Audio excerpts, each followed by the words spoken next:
Actually, hey Kenny, stand back there in the middle.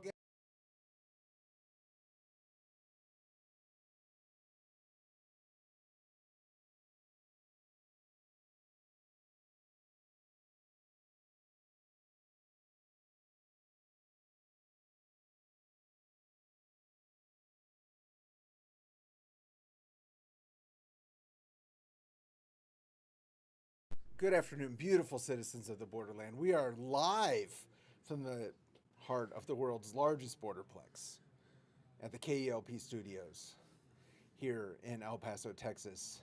And and we have a very special guest today. We're not on the radio right now, but we are on YouTube Live. We're on Facebook Live, so it'll be super fun if someone joins us. We're experimenting with the settings so that we can have a better video product in the future. And I have a very special guest, the KELP afternoon producer, the one, the only. Let's give a warm Borderland welcome to Mr. Keith Terrell.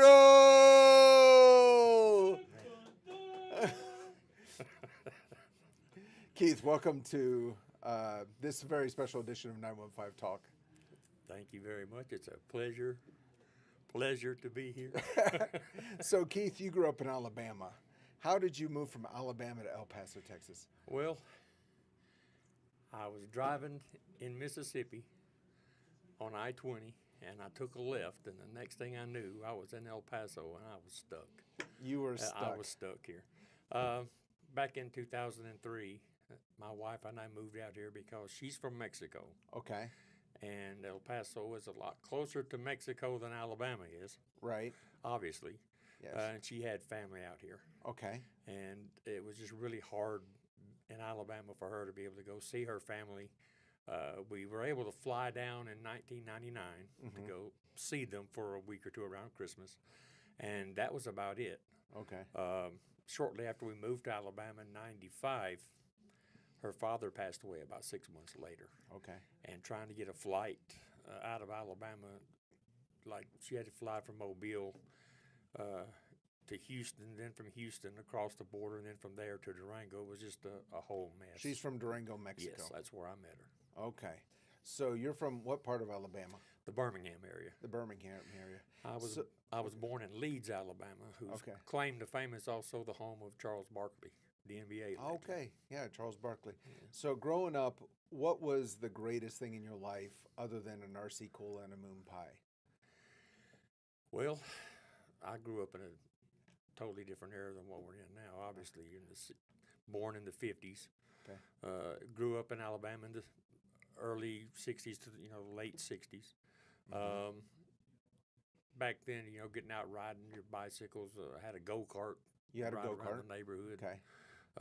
Playing football or baseball out in the cow pasture with the kids, going to a swimming hole, stuff like that. It was just it was a pretty laid-back kind of life back then. Our family wasn't rich by any means. We were probably lower middle class to upper poor. But would you rather be lower middle or upper poor? I wouldn't change anything about we never went hungry. It's myself. I was the first of 4 kids. I had 3 sisters. Okay. And every time that the second and third sister, when my mom went to the hospital to have me, you find out it's another girl, it's like, oh, man. I always wanted a brother, but never had one. But we never went hungry. Yeah. We always had clean clothes. Right. Had parents that we knew cared for us. Right.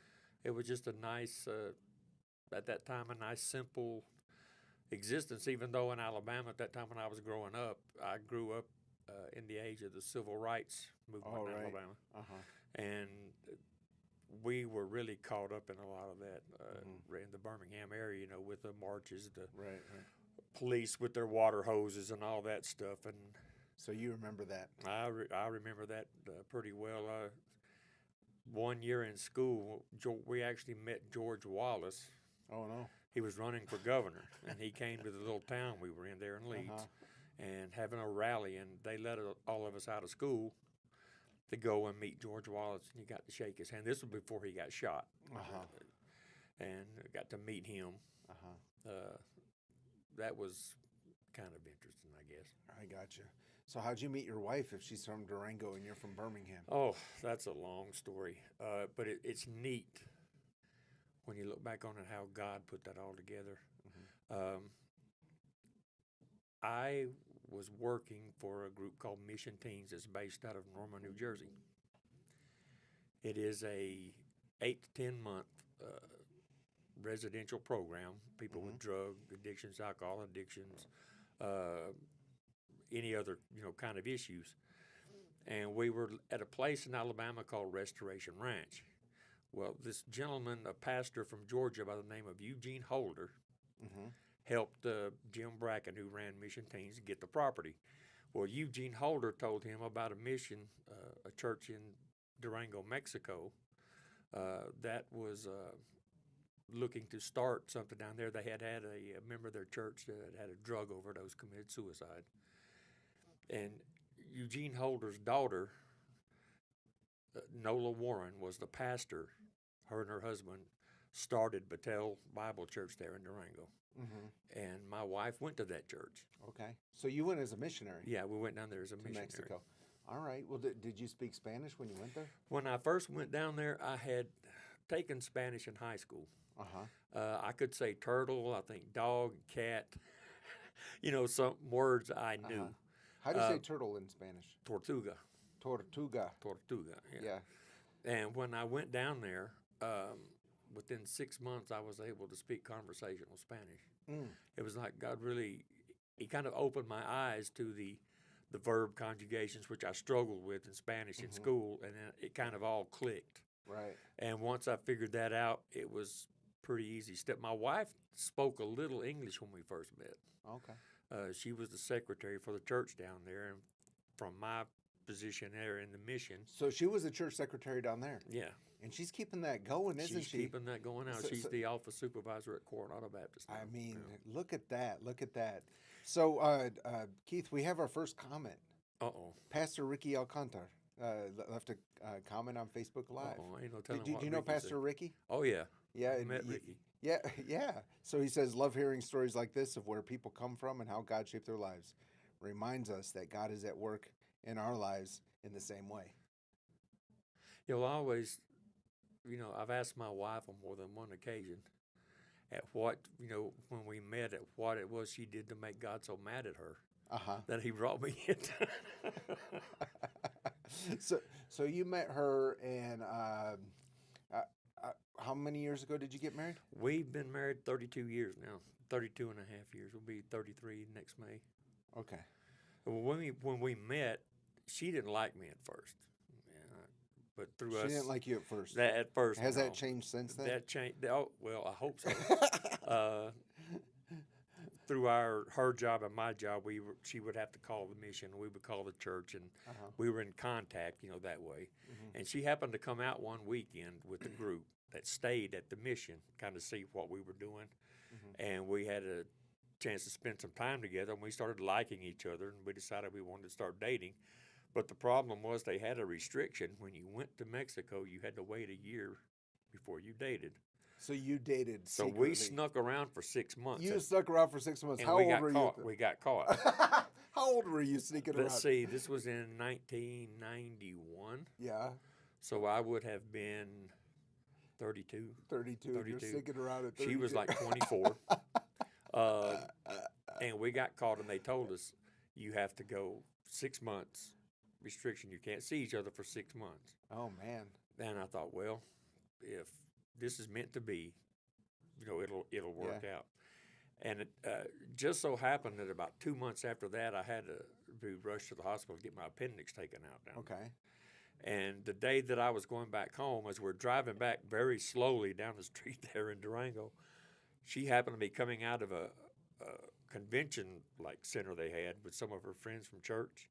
And I got a chance to see her, walking down the sidewalk. So it was like she was, staying in my mind. And the day they told us the restriction was over, we decided we wanted to start seeing each other. You got married.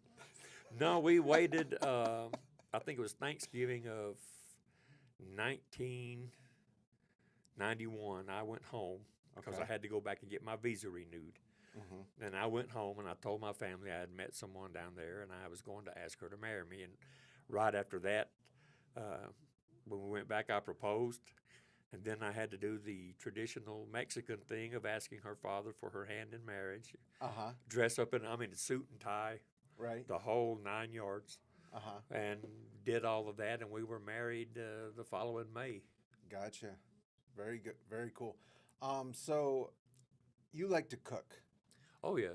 You enjoy cooking, and you recently made some no bake brownies.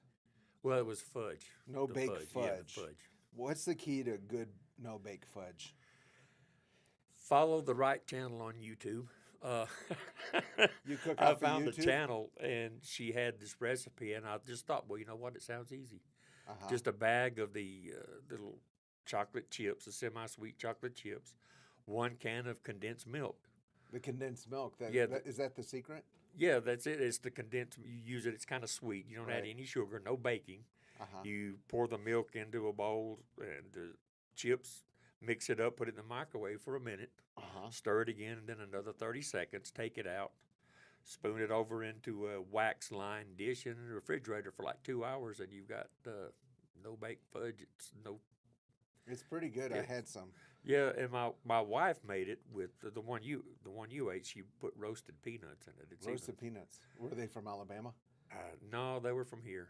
Okay. She baked them in the oven, roasting them and stuff. But it came out pretty good though. Okay. What's your go-to recipe if you want a good meal in the evening, but also good for you health-wise? Well, I don't know about the health wise. I know how to make fried chicken pretty well. Fried chicken. We grill out from time to time with ribs and barbecue chicken. Uh huh. But I think my favorite thing is like Italian stuff. Italian. Yeah, I found like some raviolis. You boil them up and put them in a thing on this a skillet on the stove. Cover them with spaghetti sauce. Uh huh. Let them boil a little bit, then put cheese on it, melt it, and really, really good. So ravioli on a skillet. Yeah, you take a skillet on the stove. Once you boil them Okay. for like I think it's 8 minutes. So like you boil them and then fry them. Well, you're not frying them. You're putting them in the skillet and covering them with. I think it was 2 cans of the spaghetti sauce, Okay. and then you just turn the heat down low to where it kind of starts bubbling a little bit. Then you put cheese on it, Okay. cover it, and let it till the cheese melts, and you're good to go. Okay. So you like the Italian, I like Italian stuff. but Yeah. when you go out to eat, you're not doing Italian. You're doing No, Cracker when I go Barrel, out to eat, you're I'm like doing I'm a Golden meat eater. Corral. I'm a meat eater. I You're a like meat steak. eater? Okay. And what is your favorite dessert to make other than no bake fudge? Well, I learned how to make no bake cheesecake thanks to the Jello boxes at the store. But I think my favorite is probably peach cobbler. Peach cobbler. Yeah. That's a southern. Oh yeah. Yeah. Yeah.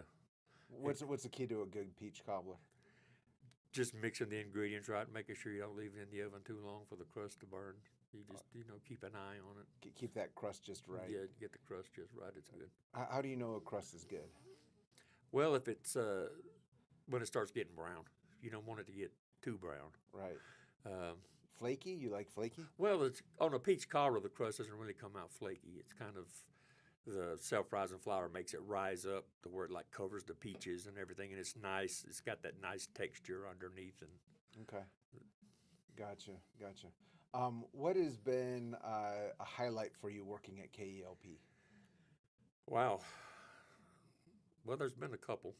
Mm-hmm. First, I guess when I first started, I had never in my life thought about working in radio, but I was looking for a job at the time. And Pam, we went to church with Pam and Arnie, Yeah. and my wife knows Pam very well. Uh-huh. And she Your had wife's the mentioned- church secretary. Yeah, she the office supervisor. at the Office church. super. Oh, Yeah. that's bigger than secretary. Yeah, she's I she's in said that charge of wrong, the which I office stuff now. apologize. Um, and she talked to Pam, and she thought, well, go talk to Arnie. So I came and talked to Arnie, and I thought, I have never done this before. And Arnie was like, that's okay, we'll teach you. Mm-hmm.